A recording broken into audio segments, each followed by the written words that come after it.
Pada Channel 88.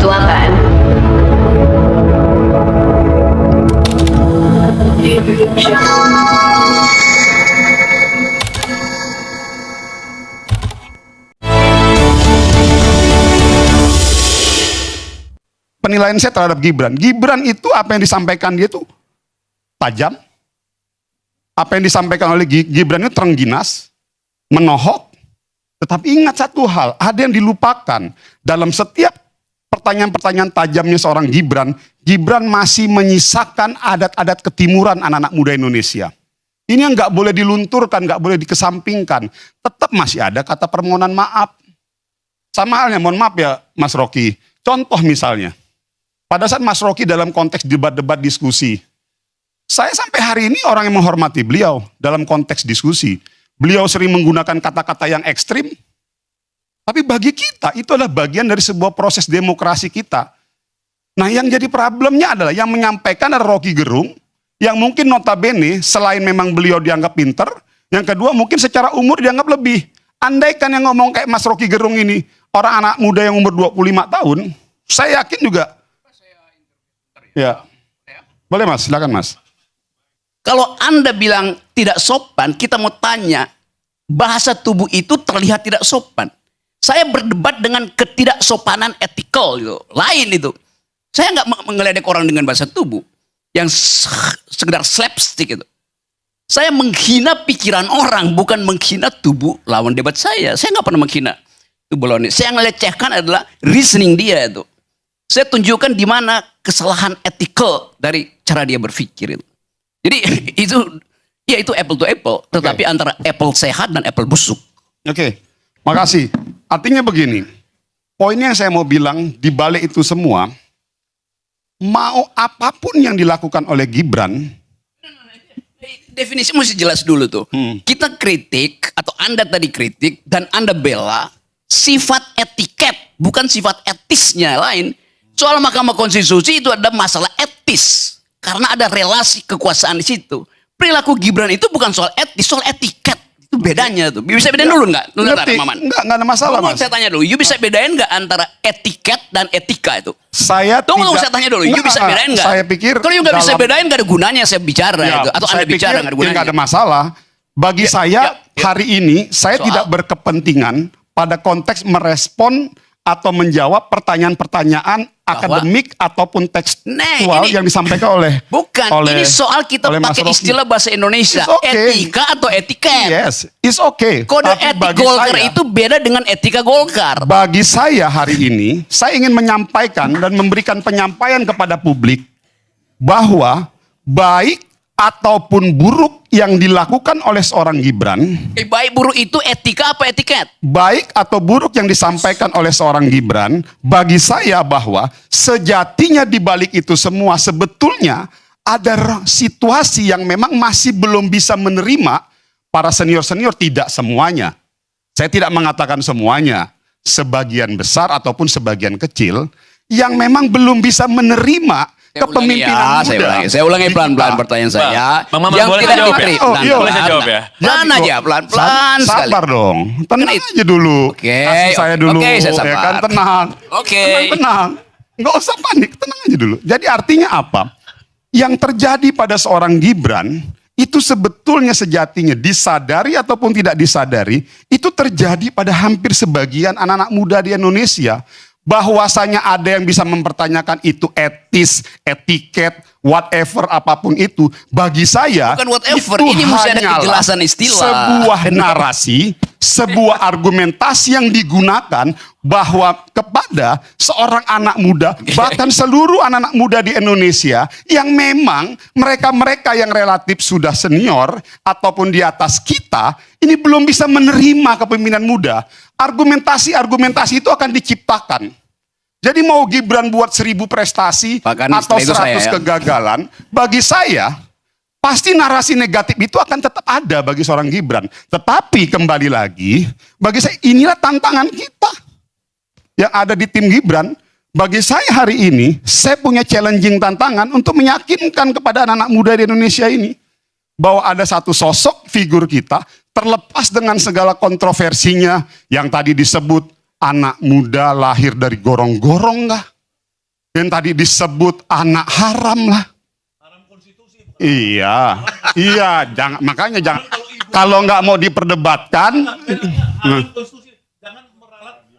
iya, oke, makanya kalau nggak mau oke, saya tambahkan anak haram konstitusi, oke, yang disebut anak haram konstitusikah, whatever apapun itu, yang dibilang anak entah dari mana lah segala macam, anak bocil lah, tapi bagi saya inilah tantangan dan challenging kepada kita semua anak-anak muda di Indonesia.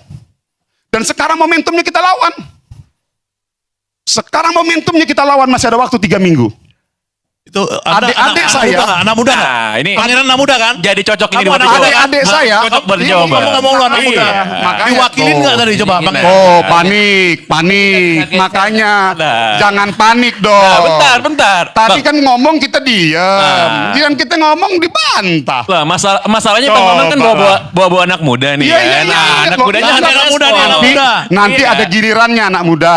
Tuh, nggak ada etika. Nah, ini namanya anak muda berbicara orang tua intersepsi kan, intervensi. Tenang. Iya. Jadi biarkan dulu. Oke, boleh Bang Arni? Bang Maman baru saja mengkontradiksi apa yang barusan dia katakan. Artinya pada apa? saya. Artinya apa? Yang ingin saya sampaikan bahwa masih ada waktu 3 minggu. Perjalanan proses politik selama 3 bulan, 4 bulan terakhir ini sudah cukup bagi saya. Dan kita semua sebagian besar anak muda untuk menyimpulkan bahwa hari ini mereka-mereka yang usianya di atas kita, sebagian, saya tidak bilang semuanya, masih bisa belum menerima terjadinya percepatan regenerasi di kepemimpinan di Indonesia ini. Sekarang saatnya kita lawan. Mereka boleh mengatakan dengan segala macam perdebatan akademik, perdebatan tekstual, dan lain sebagainya. Tapi saya menggugat itu semua, saatnya kita lawan. Dan Gibran kita jadikan simbol perlawanan itu. Saya pikir itu saja. Jadi sulit. Nah, sekarang saya masuk kepada data. Kalau tadi misalnya masih memperdebatkan. Hasil data survei, dan alhamdulillah, ini kita baca dari 4 bulan yang lalu, karena kita yakin anak-anak muda juga pasti tergugah kok.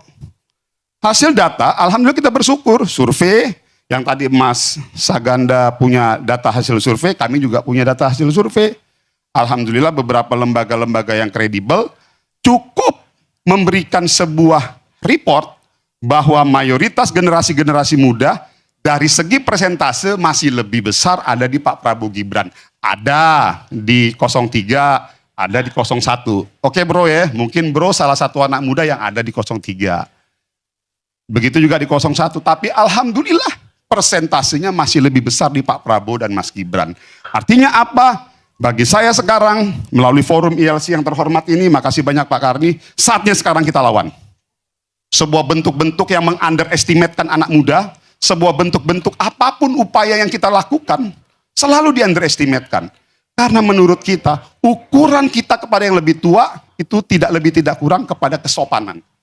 Tetapi dalam konteks pemikiran, seperti yang saya diajarkan oleh Mas Rocky Gerung, oh iya, tidak boleh kita kalah ataupun rendah dalam konteks pemikiran. Jadi saya pikir, kalau memang Mas Gibran punya kapasitas dan kemampuan secara pemikiran, ya kita hormati. Yang terpenting satu hal saya tegaskan, seorang Gibran tidak meninggalkan adat-adat ketimurannya, bahwa dalam setiap penyampaian yang disampaikan dia tetap menggunakan kata permohonan maaf dan lain sebagainya. Jadi saya pikir di situ aja Pak Karni. Iya, Saya lanjutkan bentar ya. Sorry Bang, bentar Oke, ya. anak muda, Ini luar biasa karena kenapa? Ini untuk pertama kali saya lihat dalam sejarah ada incumbent ngomongin narasi perlawanan. Kan siapa yang dilawan rupanya kan? Siapa yang dilawan? Orang semuanya di situ kok mau lawan siapa? Ya kan? Cuman gini, Bang Maman, sorry nih. Saya tuh ngefans sama Bang Maman, keren soal salah satu anggota dewan. kalau keren menurut debat saya. gak usah pakai sorry, ngomong aja. Nanti dibilang nggak sopan. Kan benar tadi, bagus itu Bang. Nah, gini. Sorry Bang, bentar. Soal sopan santun tuh tempatnya beda. Kalau debat itu apapun itu legal. Nah, ini malah kita berdebat Yang sekarang nggak berdua boleh nih. maki. Ini mereka kok beda nih pendapatnya loh. Oh enggak, kalau di sini boleh berbeda pendapat. Di tempat lain saya kan semuanya satu suara ya. Satu kumpul. Nah, gini. Yang saya lawan itu anak muda jangan kayak banyak basa-basi kayak orang-orang tua tadi. Siap. Cuman gini, kalau ngomong anak muda, sorry lagi nih Bang, aku kebanyakan gaul sama yang tua-tua. ketika bicara mengenai bahwa ini adalah bentuk sebuah ketidaksiapan dari generasi yang lebih senior, lebih tua kepada anak muda yang mau maju. Sehingga selalu dilakukan berbagai cara untuk merongrong. Iya, mungkin itu memang terjadi. Tapi apakah kita bisa menanggalkan atribusi dan predikat yang melekat kepada Mas Gibran? Dengan segala macam privilege? Kan nggak bisa. Kan nggak bisa. Kita tidak bisa memandang sosok politik seperti Mas Gibran itu bebas nilai. Dan juga bebas title. Seolah-olah posisi Mas Gibran itu sama dengan aktivis mahasiswa yang bukan anak siapa-siapa. Seolah-olah sama dengan buruh pabrik yang berada di Tangerang yang bukan anak siapa-siapa. Yang memang mereka semua tuh mau meniti jalan hidupnya dari bawah sampai ke atas tanpa modal yang tinggi. Kita tidak bisa menempatkan itu dalam apple to apple secara ekivalen. Nggak adil. Nggak adil untuk siapa? Nggak adil untuk orang yang tidak punya privilege. Jadi sehingga kalau ditanya apakah ini betul bahwa sosok dari Mas Gibran mewakili anak muda, betul usianya muda.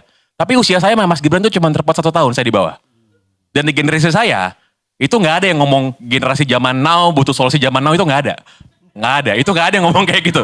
Itu bukan kosakata generasi saya. Apalagi yang di bawah saya, gitu kan. Jadi saya mempertanyakan sebenarnya. Jadi kalau bukan anak muda, siapa yang ingin dilindungi dengan segala macam langkah ini? Kayaknya sih bukan yang muda-muda.